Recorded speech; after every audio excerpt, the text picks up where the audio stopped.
lesson is a direct reflection off of lesson 1.4, where we talked about linear functions and their properties. So in this type of lesson, we're going to talk about how we can actually graph them, graph these functions, what they look like, and interpreting them. There are two different ways in which we can graph linear functions. There should be a third way using graphing technology. So that's also a way, putting these into Desmos and having a graph for you. However, sometimes it is easier to plot by hand, just as quick. So you can plot at least 2 points and draw a straight line through the points themselves, or you can use our y-intercept and use the rate of change in order to graph. So I'm going to show you how to do both ways. So we're going to use plotting points to start with. So I'm going to need to find those points using something like an XY table in order to do that. However, I'm just going to grab and say, well, what if, let's evaluate, I should say. Let's evaluate when x is 0, what is our y value? So we'll have 5 minus 2/3 times 0, which is just 5. So I have the point 0, 5. And I know since I have, where I'm putting in my x value, I'm dividing by 3. I'm also going to choose f of 3 to make my mathematics a little bit simpler. So I'm going to take 2/3 times 3 because our 3's will eliminate one another. And 5 minus 2 is 3. So I also have the point 3, 3 in order to plot. So I can plot my 2 points and then draw a nice straight line between the two of them.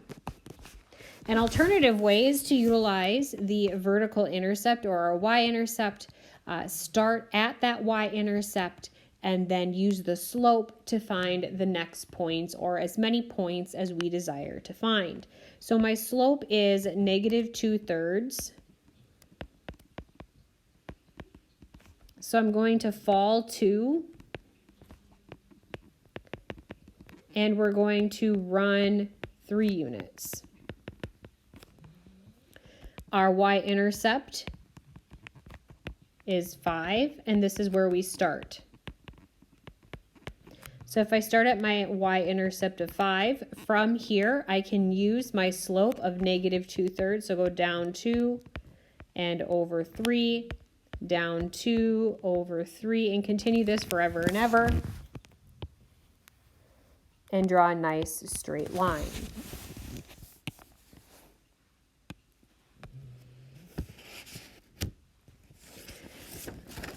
Having graphing technology help me is super beneficial, as it's asking us to find the x-intercepts of the equation negative 3 plus half x. So find the x-intercept. I already know when I'm looking at this graph that this value up front here of negative 3, this is my y-intercept. And my y-intercept is 0, negative 3 here. Where is my x-intercept? Well, I can see it in my graph. My x-intercept is where it crosses the x-axis. And anytime I cross the x-axis, my y value is 0. So how do I find this algebraically? I can find the x-intercept by finding the x value, as I know my y value is always 0. I can substitute 0 in for my y value and solve for x. 0 is equal to negative 3 plus half x. Add 3 to both sides. Multiply both sides by 2, so 6 equals x. Thus, my x-intercept is 6, 0, which we can find also using graphing technology. What I like about Desmos is that Desmos allows you to click on important pieces on the graph. There's a gray circle, and when you tap them, if you're on the app with your finger or you click your mouse over them on a computer, you'll be able to identify those locations. They'll pop them up for you as points themselves. Write an equation for the horizontal and the vertical lines that are graphed. So notice my horizontal line is going through the y-axis. Thus, y equals 2 is the equation. this slope is 0. However, my vertical line is going through the x-axis, and specifically it's going through x equals 2. All vertical lines have a slope that are undefined.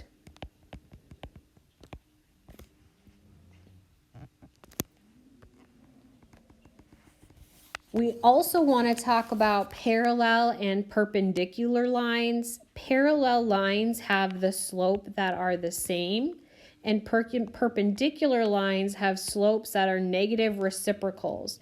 So if I have a slope of 2, its parallel line slope will also be 2, but its perpendicular line will be opposite, and the reciprocal of 2 is half.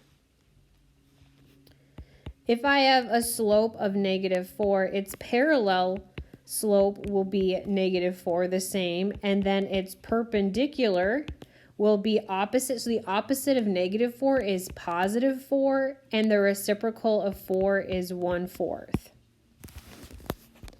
If I have a slope of 2/3, a line that is parallel will have the same slope of 2/3, but perpendicular. Opposite of positive is negative, and then the reciprocal is 3/2. Let's use that then to find equations. Find a line both parallel and perpendicular to the equation y equals 6 plus 3x that passes through the point 3, 0. So our slope for this equation is 3. So let's start with parallel. If we want a line parallel, we know that the slope has to be the same, and we want to go through the point 3, 0. 3, 0 is the x-intercept because our y value is 0. We need the y-intercept. We need the y-intercept. In order to find the y-intercept, we don't have that, but what we do have is a point, and we have the slope. So I can substitute in my y, my m, and my x and solve for b. Well, my y value of my point given is 0. My slope is 3. My x is 3. And I can solve for b. Thus, 0 is 9 plus b, so b has to be -9. Thus, the equation parallel is y equals 3x minus 9.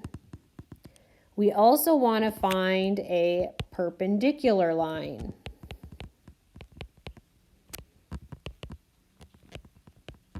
Well, in a perpendicular line, our slope has to be the opposite. So the opposite of positive is negative, and the reciprocal 1/3.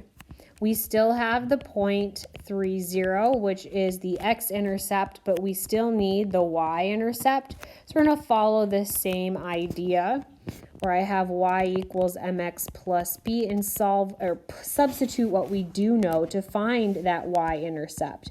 0 is -1/3 times 3 plus b. 0 is -1 plus b. b has to be +1 then.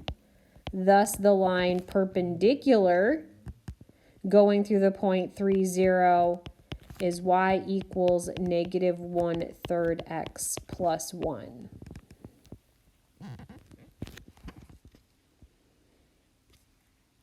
In example 7, a line passes through the points -2, 6, and 4, 5. Again, we want to find an equation perpendicular line that passes through the point 4, 5. So we want perpendicular. We don't care about parallel. We just want perpendicular. But in order to find the slope, we need to find the slope of the line we currently have. So m is equal to, again, the change in y over the change in x. So I'll have 5 minus 6 over 4 minus -2. Thus, -1/6. So if I want a perpendicular slope,